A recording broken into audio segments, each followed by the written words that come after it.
Welcome to Japec Community Life Magazine, and of course we're in the section Community Life. Today we're going to be looking at a non-profit, a very special non-profit, Give the Kids World Village, right there in Florida, where happiness inspires hope. Take a look at those words, inspire hope. As we move forward, we got a special guest today as we do starting the mini-series dealing with nonprofits who are on the move. We want to make sure that in everything we do, you get knowledge, for knowledge is power, and understanding creates togetherness. Now, we get ready to get started with that interview with the CEO. And I must say, I was treated so very nice going up there and meeting with her. Of course, as I mentioned in the interview, she gave me the interview very quick than most people do. So I appreciate that from her. We're going to get ready to go to that interview right now. And we hope you enjoy it. Remember, knowledge is power.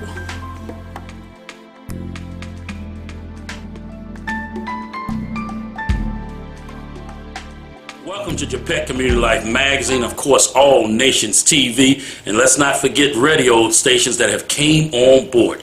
Our goal is not just on the festivities of the holiday, but the true meaning behind there. Therefore, we have came out to a place, and I'm going to get ready to introduce the young lady that runs the place. Now, we're going to get with her, and she's going to explain to you something about herself first, who she is and what she represents. But our main cue, and we always must think about what we're doing every day, and it's to help somebody, love somebody, and as I always say, community is unity. Well, let's welcome our guest. Ma'am, why don't you introduce yourself? Hi, my name is Pamela Landworth, and I'm the president and CEO of Give Kids the World. All right, now, Give Kids the World has been around for how long? Well, we'll celebrate our 35th anniversary on March 7th of next year. All right, now 35 years you've been in this, I'm sure. How long have you been with the company? It's just about to reach 29 years, so quite a while. 29 years Yeah. of being with this company. Now, this company has been around for 29 years. That means they have done a whole lot for the communities. Now, let's get to the meat. As I always say, education is where it's at. Tell me a little about what your mission is on this. So Give Kids the World Village, we are an 89-acre village, and we're the destination for children from around the world and their families. And these children are between the ages of 3 and 18, and they're battling a critical illness, and they all share one wish, and that's to come experience all the magic that Central Florida has to offer. So whether that's be going to Disney, Universal, or SeaWorld, Legoland, we are the destination for all those wishes. So since 1986, when we were founded, we've served 176,000 families. Wow. We get them from all 50 states and 76 countries around the world. Now, that being said, that's a whole lot to do. Now, before we get to the manpower that you got to need to run this, now, we've got past the mission. Why don't you explain why it's open to the public for these next couple of weeks? Sure. Well, unfortunately, as we all know, there's probably no life that's been left unscathed by the pandemic, and we're no different. So we had to close our doors on March 18th because of the coronavirus. And, and we're still in that case of limbo. So every month, unfortunately, there's about 600 to 700 children whose wishes are being postponed. Well, since we've been closed in March, we were very fortunate. We were able to keep our staff whole until the end of June, and then we had to do some massive layoffs. We had to lay off about 84% of our staff. Then we started thinking about, we had no control over when this was going to end, and we had no idea. So we started thinking creatively about, okay, the best way to predict the future is to create it, and we decided we wanted to create our own future. And so we established a thing called Night of a Million Lights, and we're inviting the community to come out. We have decorated the village complete with 3.3 million lights that were donated to us by Walt Disney World, and created a safe environment where people can come and stroll through our village and see the holiday light spectacular. Now, We've done that. You've let them know your mission, and you let them know. Let's get down to it. And I'm going to ask you this because knowledge is power, and understanding why somebody do something is the key with Japec. Why don't you explain to me? You've detonated a lot of years. Why is it that you are involved in this? I think there's so many reasons. There's I think a couple of things. Two of my favorite quotes. One from Mark Twain. The two best days in your life are the day you were born and the day you figure out why. Two most important days. Okay. Which is great. And then second, I think it's attributed to Pablo Picasso.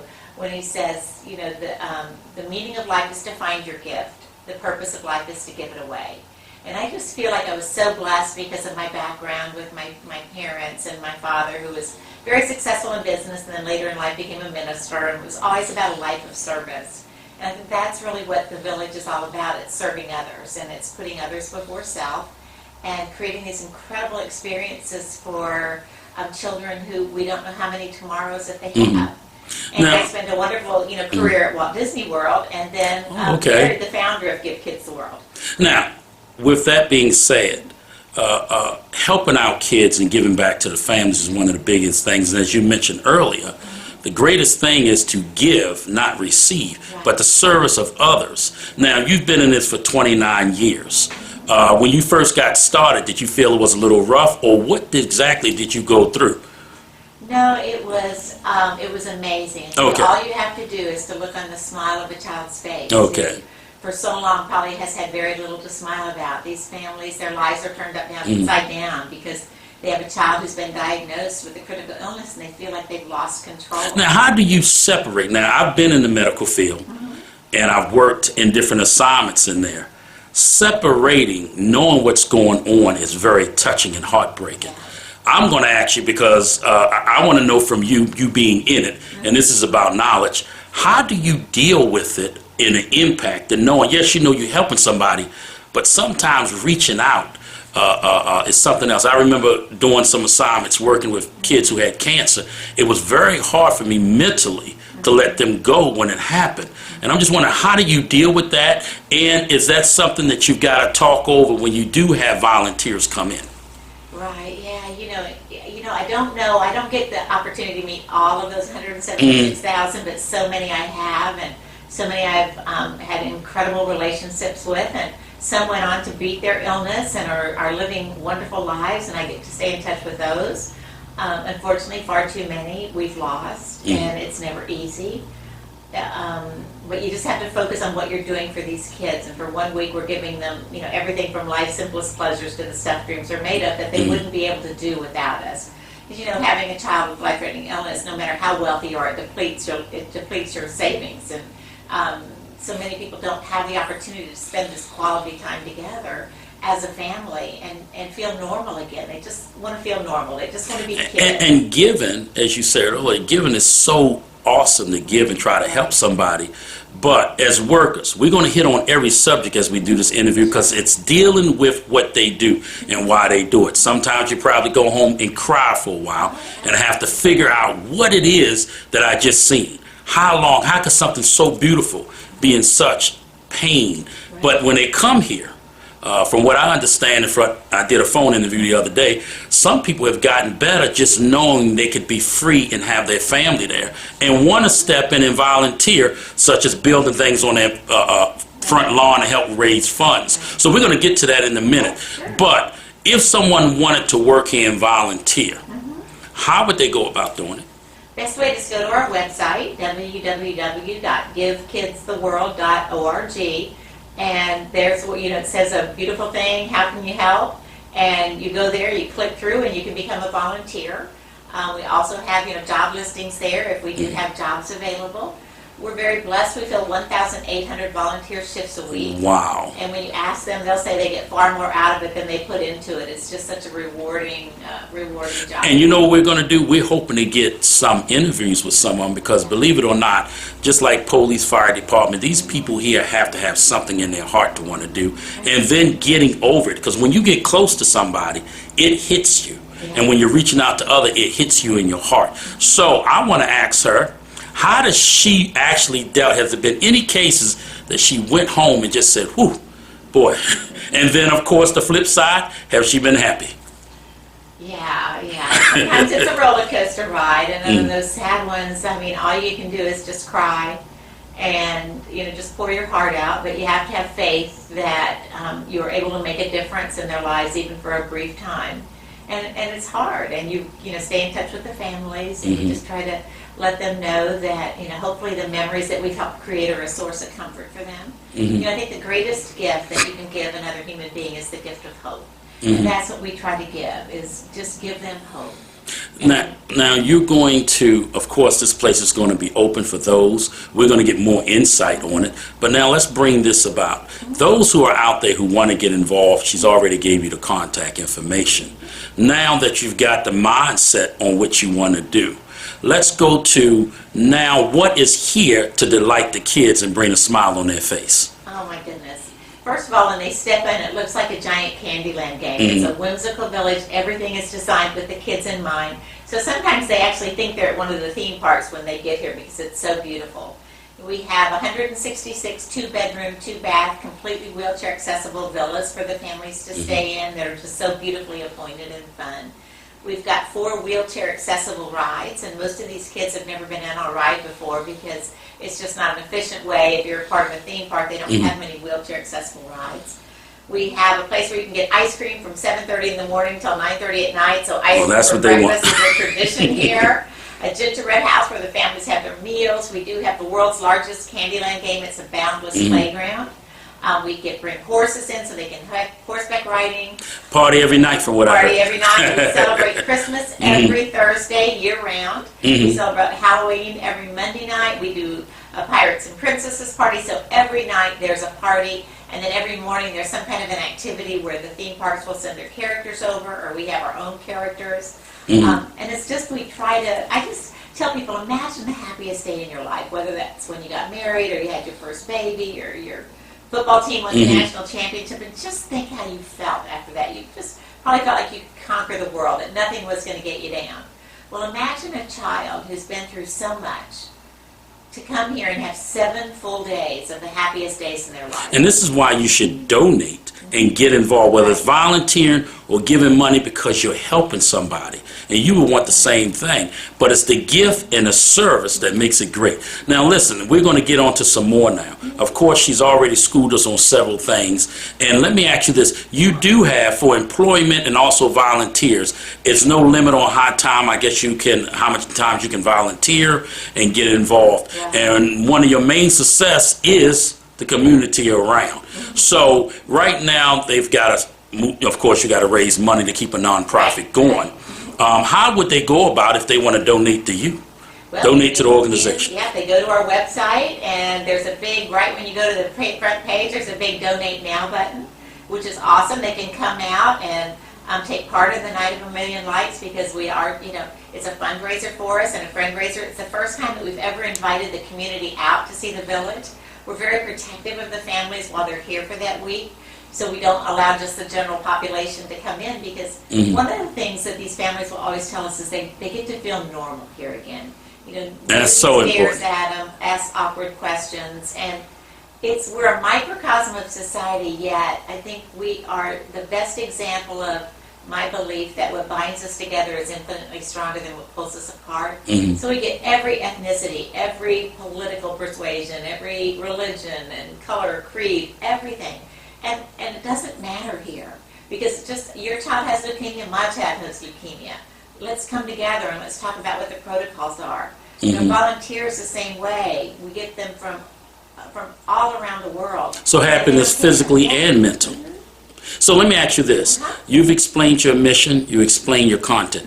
If you had to describe this place in one sentence, the very essence of it, the soul of it, how would you describe it? It's a place where happiness inspires hope. Okay, so that being said, happiness inspires hope for those who are out there that are looking to give to something that's worthwhile. Because nowadays, of course, you got to investigate, you got to look into it, see where your money going, that it's not going in someone's pocket. There's proof and there's facts here. I suggest you go online and look it up. Now, of course, Japec Community Life magazine will be getting more in depth with workers who are here and hopefully some of the families that have been through here, and it's been a blessing. If you can inspire somebody, you've done something. If you have moved somebody in the right direction, you've done something. And apparently this place has been doing it for many years. Now, one of the greatest things that I want to ask her now is that when at the end of the day, how does she feel knowing she has accomplished all of this and what she's got going in the future for next year? Good question. Well, I think just getting back, I think you said something very important. And our mission as an organization, as a nonprofit, is we believe that we can take care of business and take care of hearts. And even though we're a nonprofit, we do run like a business. And what you said is very important, because you have to make sure that the money is going directly to the mission. And we're very proud to say that we're extremely good stewards of all the resources that are granted to us. So 92 cents of every dollar spent goes directly to the mission, and only 8 cents for administrative costs and fundraising. And you're considered good by the Better Business Bureau. 65 cents of every dollar goes directly to the mission, and 35 cents for fundraising and overhead. So 92 cents is unheard of. And it's because we don't do advertising and those kinds of things, so why we're one of the world's best kept secrets. But I think those are some things that are so, so important when you're making those decisions about who to support, and is this a good organization. You can, get the 4 stars from Charity Navigator every year. And so I think, when you say, when you go home, what do you feel? You just feel a sense of pride and a sense of accomplishment that you put a smile on the child's face. But you were also good stewards of all those other stakeholders. And it's not just one, right? We have to be good to our families. What I like to say is we have to create a perfect guest experience. The theme parks do, restaurants, they want to create a perfect guest experience because they want their families or their guests to keep coming back time and time again. Well, we want to create that perfect guest experience because our families can't come back. We get one opportunity to create that experience because the child only gets one wish. And so we're constantly looking for, we call it celebrated discontent. How do we celebrate what we've done, but always look for a different way to make it just a little bit better? Well, that says a whole lot in the short time you explained everything. Now, of course, if they want to donate, we've already done that. She's giving you the information. And right down the bottom, we're going to make sure that you have that. If you want to get involved as a volunteer, the information is already there. And, of course, you can go to her website. Now, if you want to feel something and come out here and see the people and get it really involved and understand, let's say you're a doctor. If you want to be a sponsor, how would they go about it? Because sponsors, makes everything happen for these kids. How would they go about being that? Again, they could just give a call, and we'd be happy to give them a tour. And so they can get to know a little bit more about the village. Coming out, and again, the Night of a Million Lights runs until January 3rd, and so that's a great opportunity to come out and just get a feel for the village and see the attractions. You get to go on the attractions. You get to see the resort pool complex, and so you get a real feel because so many of our staff and volunteers are here. We're filling over 9,000 volunteer shifts just in this 52-week period.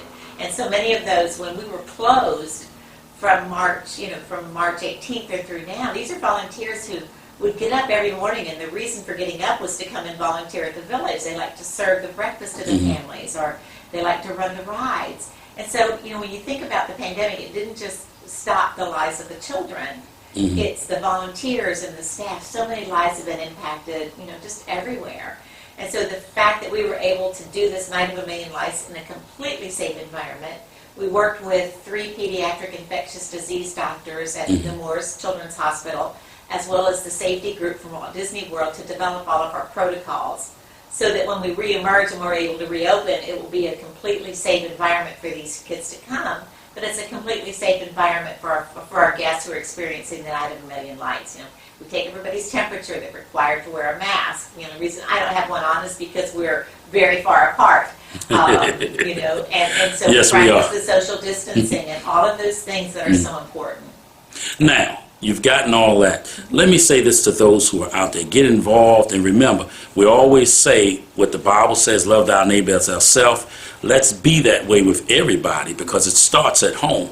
Now, of course, she's given us everything. We're going to be following up on this monthly to try to get stories. Of course, we want to get with some of the families, the workers who are very important, and the volunteers who are very important. And then, of course, some of the VPs that are here to keep things going because they're under a lot of pressure, too. It's not like you just go open a business or store and everything is in front of you. You've got to deal with safety. You've got to deal with so many things, even up to the janitor, that why they come in. You got to have it in the heart to want to do something, to reach somebody, and that's something that we've got to work on as communities throughout the world.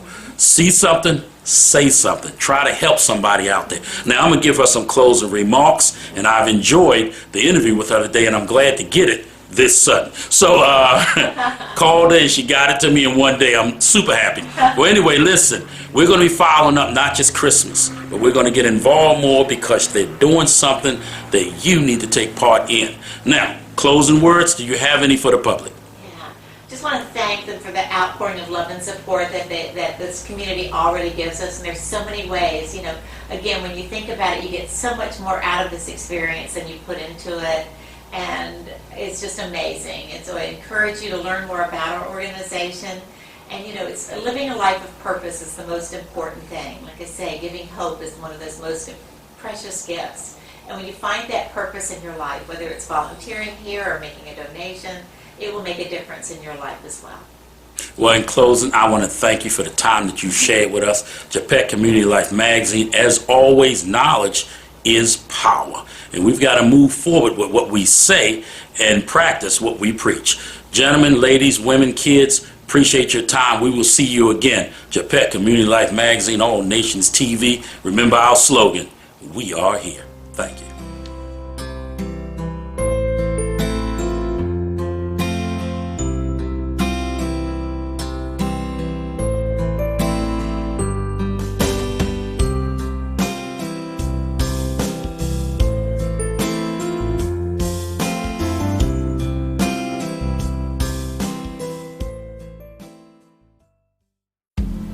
Wow, what an interview and what knowledge was handed out.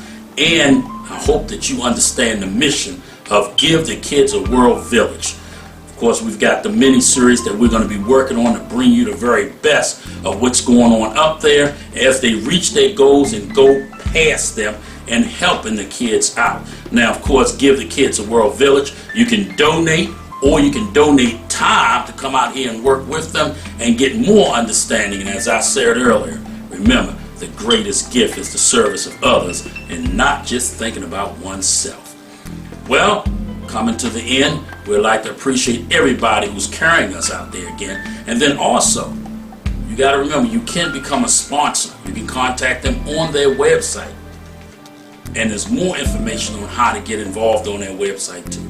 Try to go there. Do something for somebody else. Reach somebody and show them love, because that's what we all here to do, to help one another move forward. Well, thanks for your time. Look forward for our mini-series. And remember, Japec Community Life Magazine, Community Life section, we're on the job. Remember our slogan? Remember, we are